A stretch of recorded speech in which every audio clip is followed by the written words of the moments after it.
Seigneur, on peut l'adorer. Et dans un lieu où on peut entendre sur sa parole.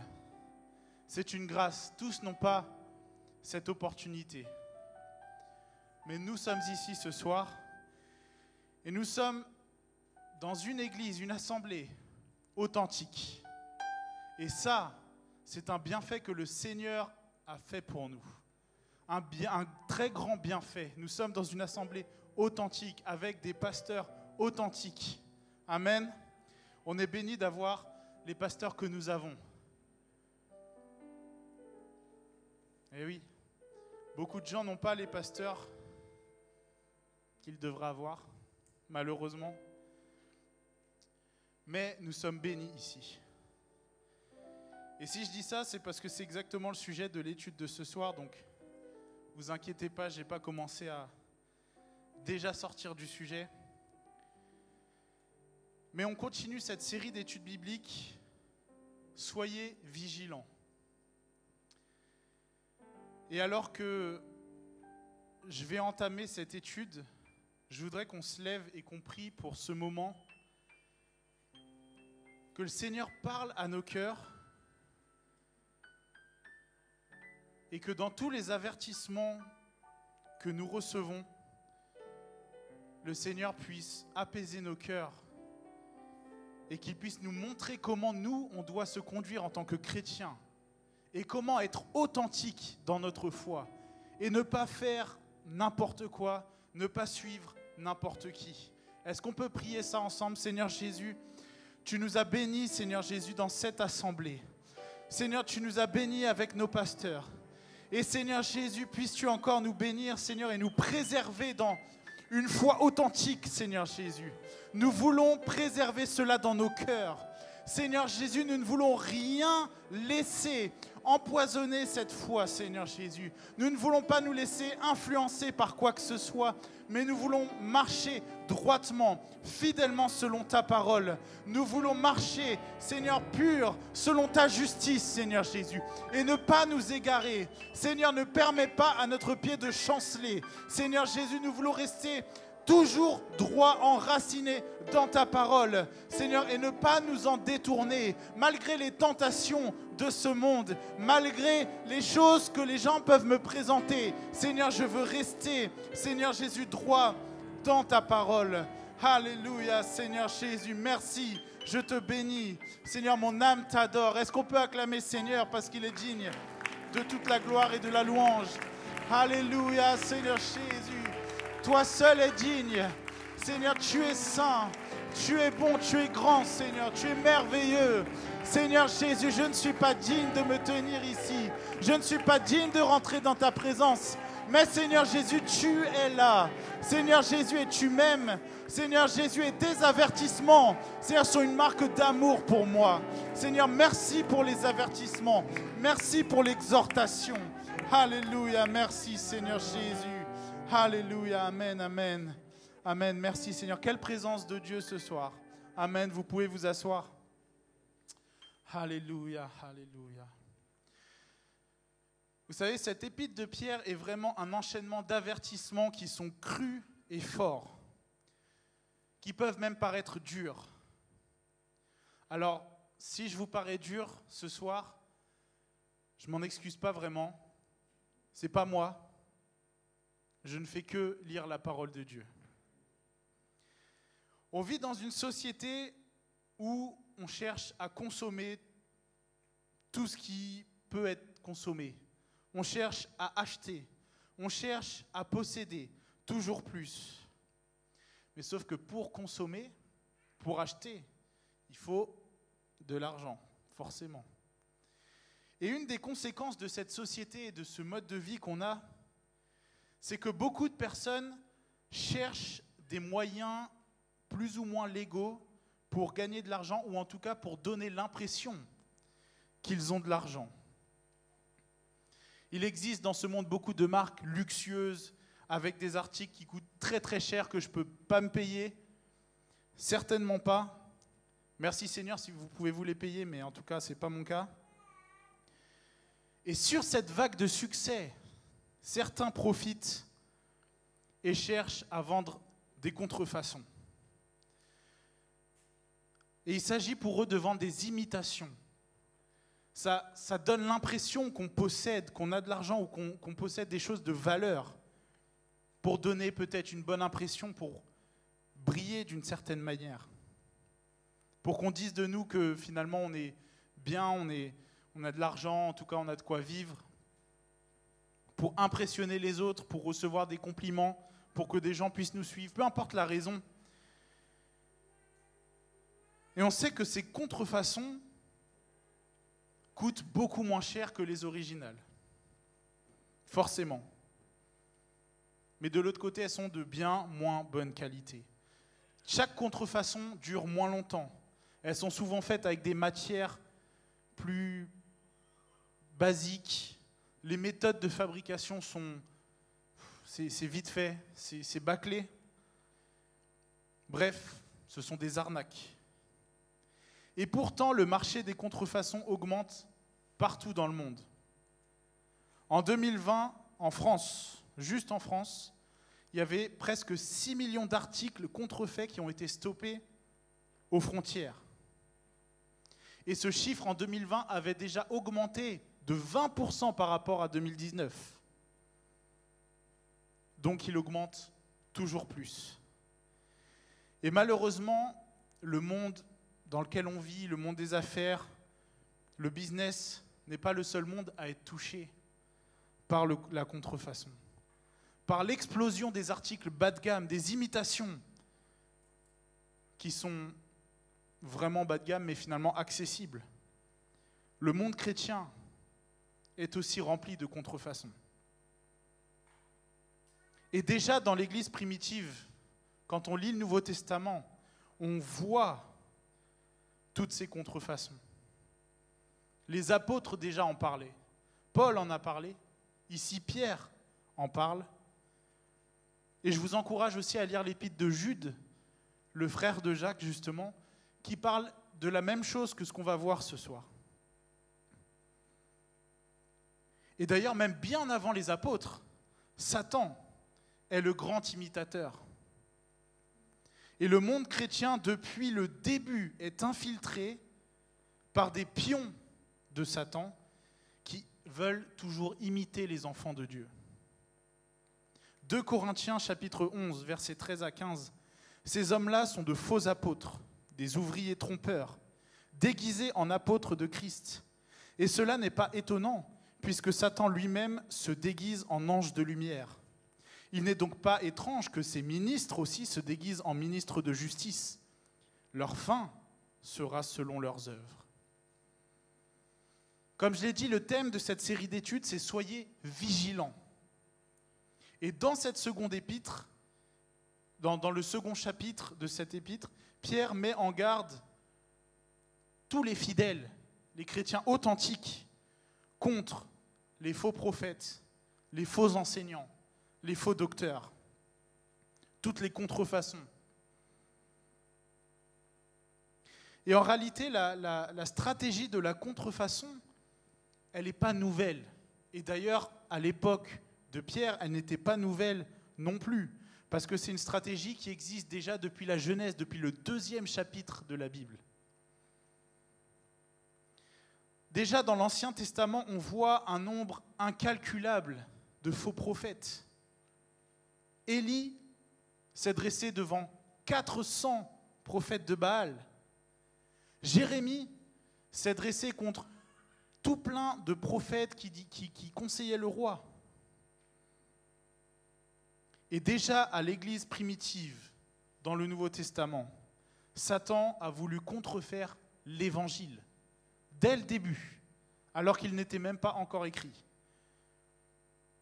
Galates chapitre 1, versets 6 à 9, « Je m'étonne que vous vous détourniez si promptement de celui qui vous a appelé par la grâce de Christ, pour passer à un autre évangile. Non pas qu'il y ait un autre évangile, mais il y a des gens qui vous troublent et qui veulent renverser l'évangile de Christ.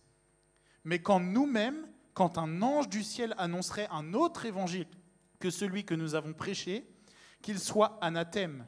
Nous l'avons dit précédemment, et je le répète à cette heure, si quelqu'un vous annonce un autre évangile que celui-ci, que celui que vous avez reçu, qu'il soit anathème.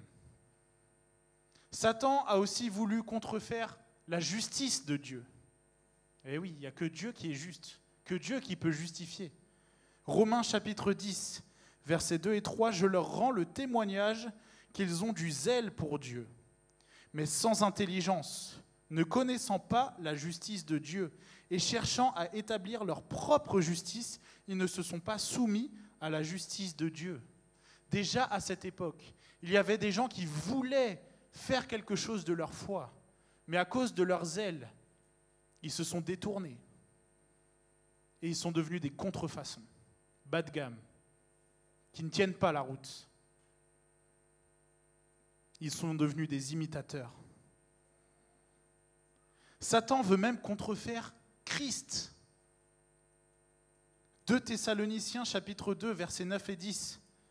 « L'apparition de cet impie se fera par la puissance de Satan, avec toutes sortes de miracles, de signes et de prodiges mensongers, et avec toutes les séductions de l'iniquité pour ceux qui périssent, parce qu'ils n'ont pas reçu l'amour de la vérité pour être sauvés. » Ici, Satan cherche à imiter tout ce que faisait Jésus. Et vous savez quoi? Il va tellement bien l'imiter que beaucoup de gens vont le suivre.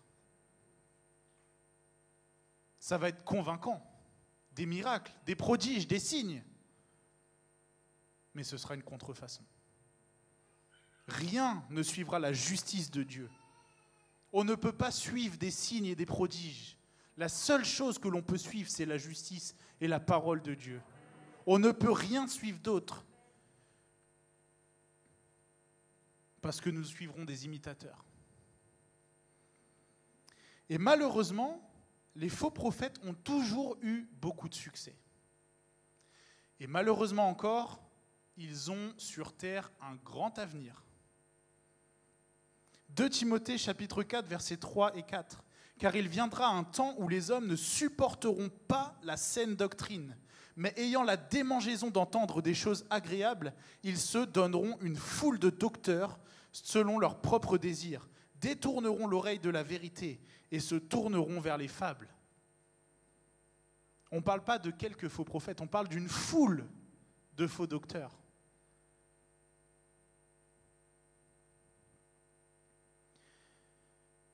Savez-vous que la parole de Dieu nous met en garde plus souvent contre des faux prophètes que contre Satan lui-même? Jérémie et Ézéchiel prêchaient le salut. Ils mettaient en garde contre les faux prophètes qui envoyaient le peuple d'Israël tout droit en enfer. Ils ne parlaient pas beaucoup de Satan finalement. Ils parlaient beaucoup plus des faux prophètes et du peuple d'Israël qui avait à se repentir. Et pourtant, aujourd'hui, certains prophètes parlent de Satan à tout bout de champ. Certainement parce qu'ils connaissent mieux Satan que n'importe qui d'autre. Ils passent plus de temps à essayer de trouver des démons chez les gens qu'à essayer de les amener au salut. Ils pensent plus souvent aux sorciers, aux magiciens, aux malédictions qu'au grand créateur du ciel et de la terre. Et souvent, il suffit de parler quelques minutes avec ce genre de personnes pour s'apercevoir que vite, ils vont parler de Satan. La destinée des tels hommes, c'est l'enfer. Et le jugement est déjà tombé. S'ils ne se repentent pas, ils seront morts pour la vie éternelle. Et le pire, c'est que tellement de gens vont les suivre qu'ils vont embarquer tout un tas de personnes avec eux. Ils font miroiter le royaume de Dieu, ils promettent monts et merveilles, ils promettent des grandes choses, une grande onction, une grande puissance. Mais à des personnes qui ne rentreront jamais dans le royaume de Dieu à cause d'eux. Et si vous pensez encore une fois que je suis dur, oui, Dieu est amour, Dieu est miséricordieux, et Dieu va les sauver. c'est vrai s'ils se repentent, s'ils changent. Mais Pierre est aussi très dur. Et on va lire 2 Pierre, chapitre 2, et on va lire les versets 4 à 9.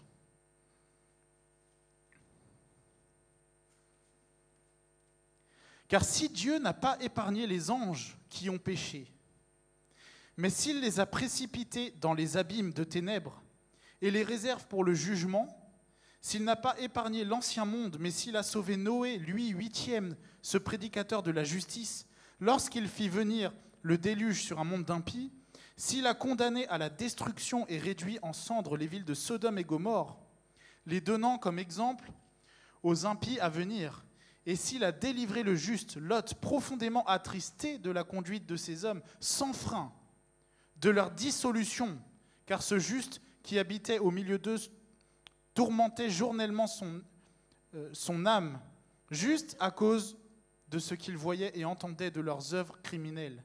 Le Seigneur sait délivrer de l'épreuve les hommes pieux et réserver les injustes pour être punis au jour du jugement. Donc ce n'est pas moi qui suis dur,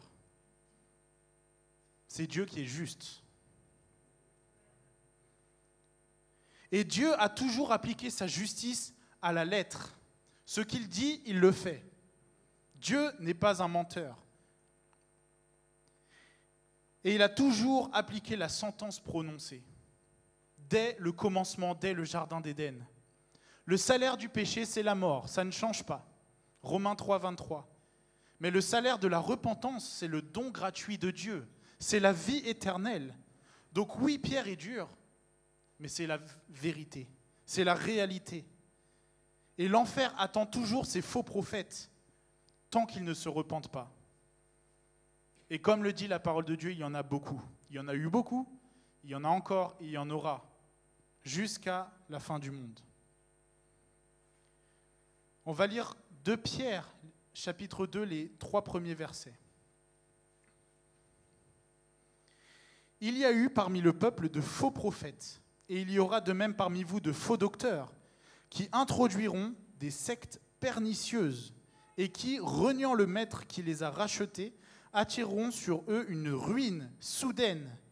Plusieurs les suivront dans leur dissolution, et la voie de la vérité sera calomniée à cause d'eux. Par cupidité, ils trafiqueront de vous au moyen de leurs paroles trompeuses, eux que menace depuis longtemps la condamnation et dont la ruine ne sommeille point. Et ce qui est intéressant de voir, c'est comment est-ce qu'on peut identifier un faux prophète. Quand on parle de contrefaçon, si on n'est pas un connaisseur, et si la contrefaçon est bien faite, c'est difficile de savoir si c'est authentique ou pas. Il faut être un connaisseur. Je ne peux pas juste débarquer un jour et dire bah ça c'est une vraie paire de chaussures de la marque. Si j'y connais rien, je verrai rien. Donc comment reconnaître un faux prophète ? Eh bien, il faut être un connaisseur. Un connaisseur. Un vrai connaisseur de la parole de Dieu. Les jeunes, faites le quiz. Faites le quiz. Si vous voulez être des vrais connaisseurs, faites le quiz. Allez à l'école du dimanche. Venez à partout. Les réunions, la prière, les cultes, les études bibliques. Venez à tout. Soyez des vrais connaisseurs. Donc comment reconnaître un faux prophète ? Donc le premier point, c'est forcément évident. Est-ce que ce qu'il dit, est-ce que c'est conforme à toute la parole de Dieu ? Est-ce que ce n'est pas tordu ? Est-ce que ce n'est pas sorti du contexte ? Satan connaît bien la parole de Dieu. Il est venu voir carrément le Seigneur Jésus. Il n'a pas eu honte ni peur. Donc s'il n'a pas eu honte ou peur de ça, il n'aura pas honte ou peur de s'approcher de nous. Et il va le faire.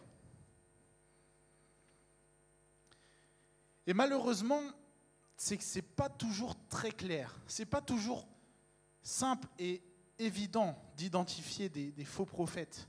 Parce que, comme je viens de le dire, certains connaissent très bien la parole de Dieu.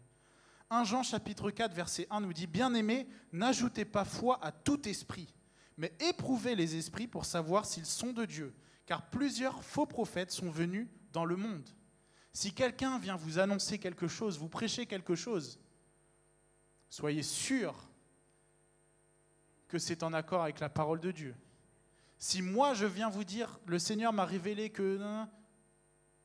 Attention, même si que ce soit moi ou quelqu'un d'autre, éprouvez les esprits, quels qu'ils soient. Prenez le temps d'analyser. Souvent, ça prend du temps.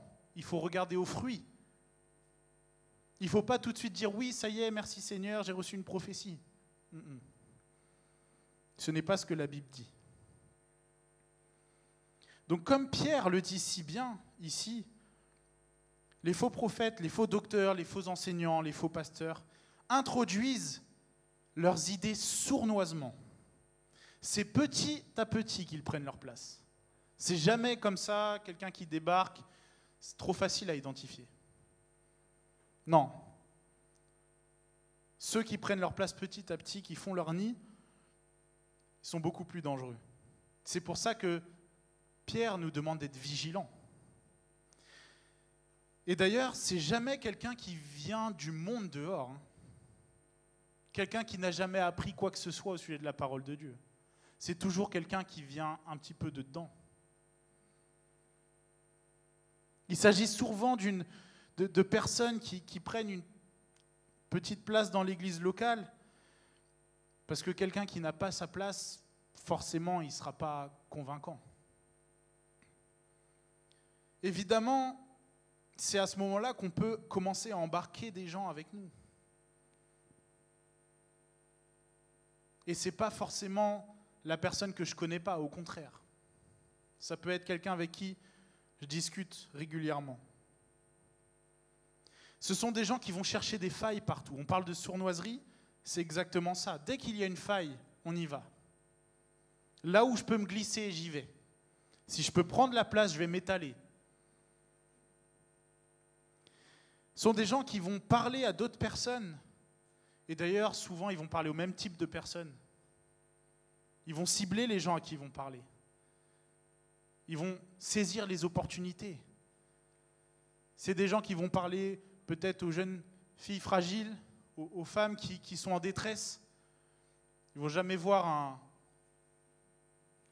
un homme qui fait 2,10 m, 120 kg. Non, jamais. Trop impressionnant. Toujours aller voir les personnes un peu... Alors oui, le Seigneur va parler aux personnes plus faibles pour les réconforter, mais ce ne sont pas les seules personnes qu'il va voir. Il ne veut pas sauver que les personnes qui sont en détresse. Il veut sauver tout le monde. Des personnes qui sont faibles émotionnellement ou faibles spirituellement. Ce sont des personnes qui vont lutter avec leur vie de sainteté qu'ils vont voir. Et oui. Ils vont tout de suite voir, telle personne commence à parler un peu. Ici, oui, ici, on nous dit de porter des jupes, des robes, pas de bijoux. Cette personne a des doutes, on va aller voir. On va parler discrètement là-bas.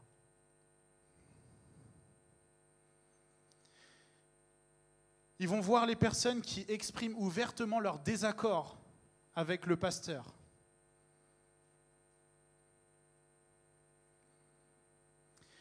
Ce sont des gens qui souvent se nourrissent à droite et à gauche. Ils vont dans une église le lundi, notre église le mardi, le mercredi qui vont prier là-bas. Ce sont des personnes qui vont dans des réunions de prière n'importe où sans avoir l'accord du pasteur. Des personnes qui font des choses en cachette. Parce que, bien entendu, ils connaissent les choses qui sont déconseillées par les autorités. Donc ils ne vont pas le dire. Ouais, je fais ceci, je fais cela. Donc forcément, on fait des choses cachées. Ces faux prophètes vont commencer à rallier des gens à leur cause. Et souvent, des proches de eux. Et d'ailleurs, ils vont s'encourager entre eux. Des personnes ce sont des personnes qui vont commencer à remettre en question les autorités et qui vont commencer à parler dans leur dos. Donc l'hypocrisie et la duplicité commencent à faire surface. Et tout ça, bien sûr, encore une fois, dans le secret. Toujours caché, dans les souterrains. Jamais ils viennent voir le pasteur pour demander sur ce qu'il pense, pour peut-être se remettre en question. Non, non, ils ont raison. Les avertissements du pasteur qui, avant, étaient considérés comme une exhortation, comme une bénédiction pour nous remettre sur le droit chemin, désormais, ce sont des paroles de jugement qui nous font mal. On n'a pas le droit de me dire ça. Oh, le pasteur exagère. Le pasteur ne voit pas le potentiel qu'il y a en moi. Le pasteur n'est pas sensible à l'esprit. Il veut me bloquer dans mon ministère. Pourquoi est-ce que je devrais lui dire ce que je fais? Pourquoi est-ce que je devrais lui rendre des comptes? Prier, c'est la base du chrétien. Pourquoi je ne pourrais pas aller prier avec telle ou telle personne? Pourquoi est-ce que je dois lui rendre compte de où je vais? Là, l'insoumission et la rébellion est déjà bien installée. Et d'ailleurs, s'ils disent des choses comme ça, c'est qu'ils savent que s'ils viennent voir le pasteur, ils vont se prendre un stop. Ils le savent pertinemment. Donc, ils font tout en cachette, mais en sachant que ce n'est pas approuvé par les autorités. Et ils vont trouver toutes les failles possibles dans l'assemblée pour partager cette rébellion, pour partager cette hypocrisie et cette duplicité. Et cette manière de faire, je ne la tire pas de mon chapeau. Elle est biblique et elle est mentionnée dans Jacques au chapitre 3, les versets 14 à 18. Mais si vous avez dans votre cœur un zèle amer et un esprit de dispute, ne vous glorifiez pas et ne mentez pas contre la vérité. Cette sagesse n'est point celle qui vient d'en haut, mais elle est terrestre, charnelle, diabolique. Car là où il y a un zèle amer et un esprit de dispute, il y a du désordre et toutes sortes de mauvaises actions. La sagesse d'en haut est premièrement pure, ensuite pacifique, modérée, conciliante, pleine de miséricorde et de bons fruits, exempte de duplicité, d'hypocrisie. Le fruit de la justice est semé dans la paix pour ceux qui recherchent la paix. Les faux prophètes recherchent la division, la discorde, la désunion. Eux, ils pensent ça, moi, je pense ça. Et ceux qui pensent ça comme moi viennent avec moi. Quelle division! Quel scandale! Quelle querelle et animosité! Ils diffusent la division et le désordre dans le corps de Christ. Et ils vont continuer dans leurs œuvres diaboliques, comme Jacques le dit, jusqu'à ce que finalement cette situation soit mise en lumière. Tant que les choses resteront cachées, ils vont continuer. Et notez évidemment que dans ce genre de choses, le pasteur est toujours au courant en dernier. Parfois même l'Église peut être au courant de tout, mais le pasteur ne sait pas. Personne jamais est venu lui dire. On ne lui en parle pas. Et quand finalement l'histoire lui arrive aux oreilles, le poison s'est déjà tellement propagé.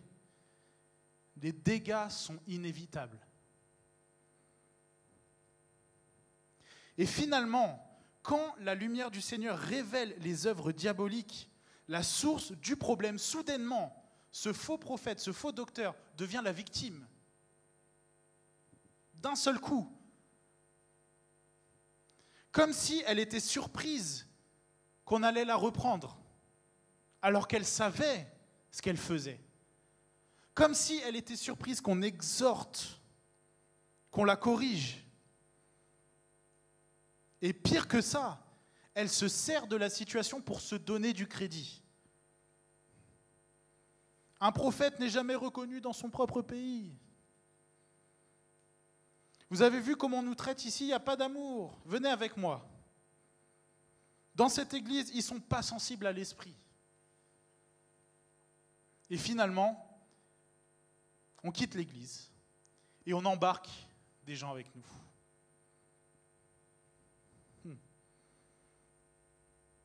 Et finalement, ils vont dans une nouvelle église où là, par contre, ils sont confortés dans ce qu'ils font. Là, d'un seul coup, ils se sentent bien. Ils ont de l'importance. Ah oui, ils s'y sentent beaucoup mieux si on ne les reprend pas, évidemment. Forcément. Ou là-bas, tout va bien. Notez que ce genre de personne n'a jamais vraiment montré d'enthousiasme dans l'église à laquelle ils allaient au début, dans laquelle où ils ont grandi, où ils ont appris à marcher en tant que chrétiens. Mais d'un seul coup, dès qu'ils changent d'église, c'est devenu les plus grands fans. Ils partagent tout sur les réseaux sociaux. Oh oui, homme de Dieu, merci. Oui, trop bien, on a cet événement. D'un seul coup, c'est plus la même personne. C'est les plus grands fans de leur nouveau prophète, pasteur, père spirituel, le titre que vous voulez. Sur les réseaux sociaux, ils envoient des pics même. Et le pire, ce sont ceux parmi eux qui gardent contact avec leurs amis et qui essayent de les convertir. Et en fait, ce genre de personnes n'évangélisent pas. Ils vont piocher dans les églises. Une église où il n'y a que des gens qui allaient déjà dans une église avant, ça pue très fort. Ça sent mauvais. Une église où il n'y a pas de gens qui viennent du monde, qui ont ressenti l'amour du Seigneur, qui ont réellement changé. Est-ce que c'est même une église ? Quelle imitation ? Quelle contrefaçon ? Soi-disant que c'est la volonté de Dieu d'aller là-bas quelque part où l'herbe est plus verte. Mais c'est la volonté de Satan que nous allions là où Dieu ne nous a pas placés. Ces faux prophètes peuvent avoir plein de motivations pour faire ce qu'ils font, pour aller là où ils vont, pour dériver à ce point. Et certains, parmi eux, peut-être voient un moyen de se faire de l'argent. Il y en a, des pasteurs, des prophètes qui veulent juste récolter l'argent, qui vont dire n'importe quoi pour avoir de l'argent. Certains vont chercher à profiter des gens, peut-être profiter justement des jeunes filles ou des femmes. Certains veulent se sentir importants et puissants. Moi, j'ai de l'onction. L'Esprit est avec moi. Quand je prie, les gens ils tombent par terre. Bravo.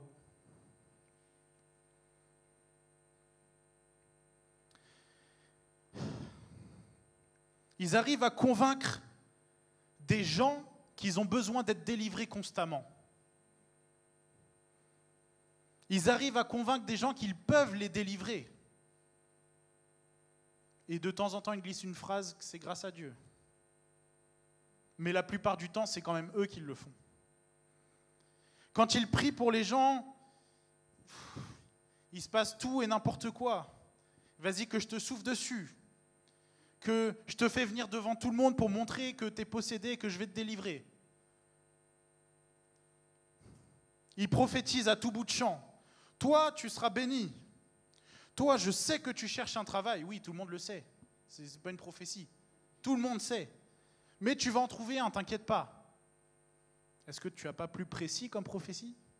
Parce que merci, les gens du monde me disent la même chose. Ils balancent des généralités incroyables. Et tout le monde peut prendre la prophétie pour lui. Ça peut s'appliquer à n'importe qui. Tu seras béni. À qui je vais parler là ? On ne sait pas. Et vous savez ça s'appelle l'effet Barnum. Le cerveau fonctionne comme ça, où on essaye de simplifier les choses et de les appliquer à soi-même. Et c'est comme ça que fonctionne l'horoscope d'ailleurs.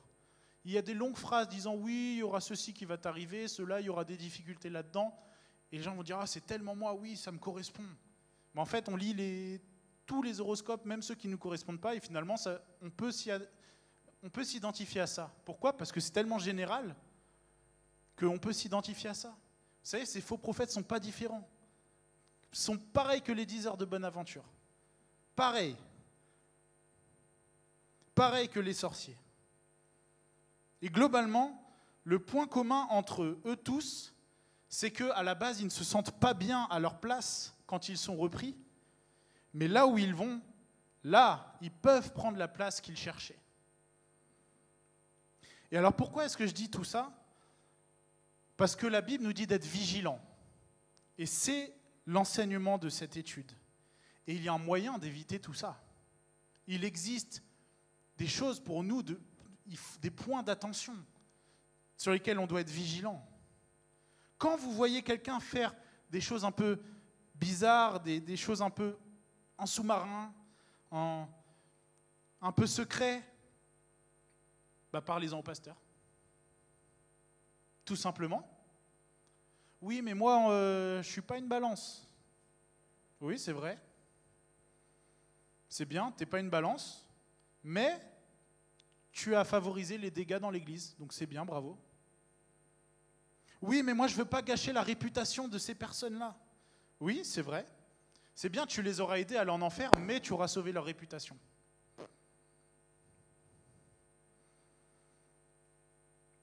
Donc parlez-en. Ces choses secrètes ne doivent pas rester secrètes. À aucun moment. Et si vous gardez les secrets, vous gardez le péché aussi. Ce n'est pas une question d'être une balance ou pas. Quand quelqu'un fait mal, il faut le corriger. Il ne faut pas le laisser dans son mal là.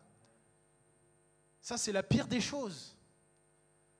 Laisser les gens galérer dans la boue du péché. Le Seigneur nous a sauvés tous. Pourquoi est-ce que nous, on les laisserait là, dans leur boue là ? Ça n'est pas notre rôle. Notre rôle, c'est que le Seigneur agisse. C'est l'avancement du royaume de Dieu. Et pour ça, il faut mettre en lumière les choses qui ne vont pas. Et ne pas les garder secrètes.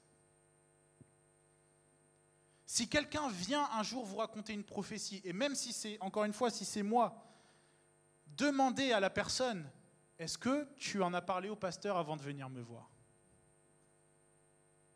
Et en général, suivant sa réaction, vous allez tout de suite voir si c'est une prophétie ou si c'est une imitation. Oh non, j'ai pas besoin d'aller voir le pasteur. C'est bon, je suis pas un enfant, je suis pas un gamin. Déjà là, drapeau rouge, c'est terminé. Je ne veux pas terminer la discussion. Absolument pas.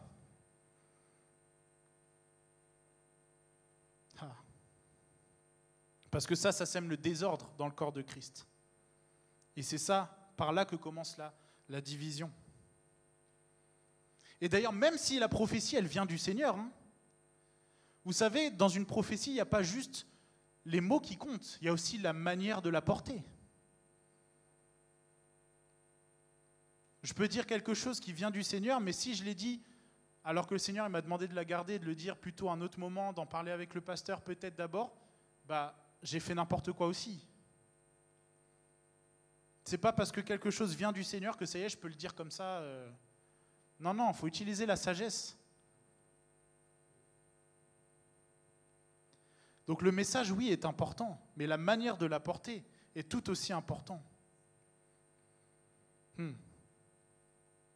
Si jamais quelqu'un commence à remettre en question les enseignements du pasteur, dans une discussion, on est en train de dîner, de faire un goûter, peu importe. Si quelqu'un est en train de remettre les enseignements du pasteur en question, arrêtez-le, dites « Attends, pourquoi on en discute entre nous ? Si tu as un doute, va lui poser la question. Va lui demander, ou dans la Bible, c'est écrit que, plutôt que de dire et de trouver des personnes qui vont se rallier à toi, ça sème la division. Et ça n'est pas de Dieu. C'est diabolique. Un faux prophète n'ira jamais confronter ses idées à quelqu'un qui est ferme dans sa foi. Ou alors il va peut-être tenter un petit peu et après il va voir que ce n'est pas la peine, c'est terminé. Il va plutôt voir les gens qui commencent un peu à douter, qui se posent des questions ouvertement. C'est des cibles faciles. Eh oui. Les faux prophètes ne sont pas des gens qui cherchent à comprendre, ce sont des gens qui cherchent à manipuler. Donc ce n'est pas parce qu'ils posent plein de questions que ça y est, c'est des gens qui ont faim et soif.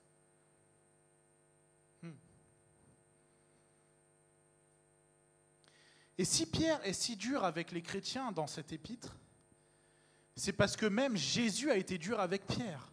Jésus lui a dit « Arrière de moi, Satan ». Pierre, il s'est pris ça, mais dans la face. « Arrière de moi, Satan ». Moi, Jésus, il me dit ça, je m'enterre, je me cache.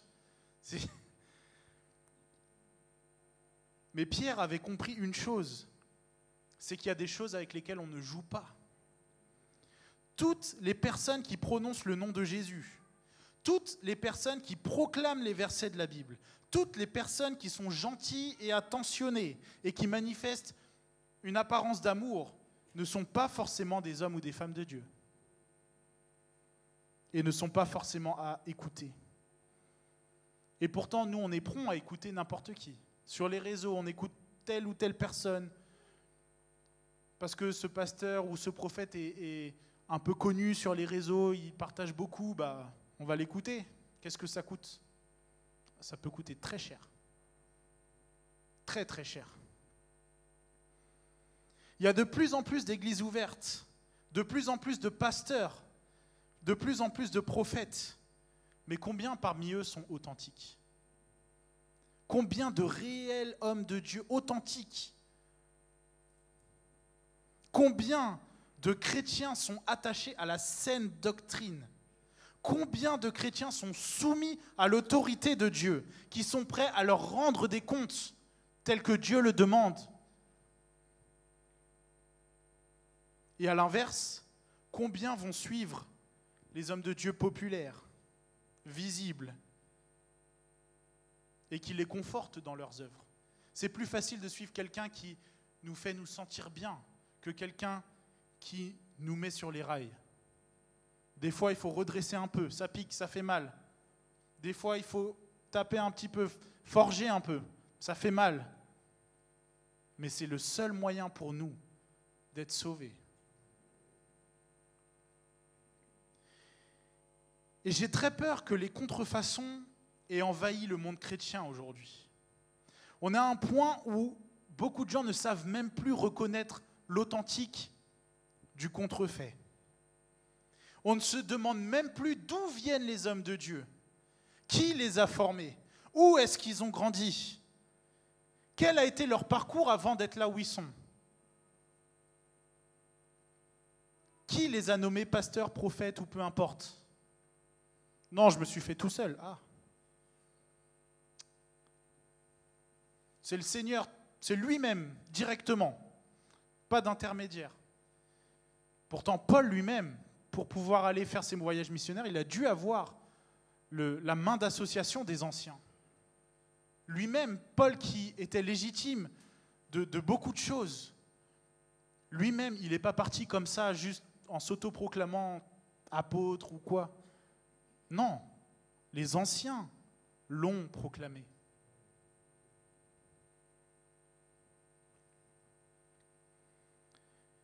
Est-ce que le ministère de cette personne a été chaotique avant d'arriver là où il est ? Est-ce qu'avant d'arriver là où il est, il a semé la division quelque part ? Ou est-ce qu'il a été béni des anciens ? Donc pour reconnaître une contrefaçon de chez Louis Vuitton, je vais devoir aller chez Louis Vuitton pour leur demander. Surtout si j'y connais rien. Et eux, ils vont me dire. Donc si je veux reconnaître un faux homme de Dieu, je vais aller voir un vrai homme de Dieu, authentique. Quelqu'un que Dieu a placé sur ma vie, et pas quelqu'un que j'ai choisi moi-même. Quelqu'un que Dieu a placé sur ma vie. Est-ce qu'on peut se lever tous ensemble ? Et comme je l'ai dit au début de cette étude, je sais que c'est très sec, mais c'est la parole de Dieu. Et on a besoin de faire attention à ça. Si on n'est pas vigilant, on va se faire engrainer, on va se faire entraîner par toutes ces fables, ces fausses doctrines, ces faux enseignements. Seigneur, garde-moi. Seigneur, merci pour mon pasteur, merci pour pasteur Novaki, pasteur Dean, qui sont des hommes de Dieu authentiques. Et Seigneur, garde-moi, aide-moi à toujours écouter ta justice et ta parole. Seigneur, tu les as placés sur ma vie, ce n'est pas pour rien. Seigneur Jésus, je veux te faire confiance jusqu'au bout. Seigneur, si je sens un appel dans ma vie, si je sens que je suis appelé à faire quelque chose, une onction spéciale, Seigneur Jésus, je veux toujours avant tout être soumis. Seigneur Jésus, que cette onction, Seigneur, me soit donnée dans la soumission, constamment. Seigneur Jésus, je ne veux pas m'égarer. Seigneur, je ne veux pas me détourner. Je ne veux pas être une contrefaçon, Seigneur Jésus, de mauvaise qualité, qui sera bon à être jeté au feu.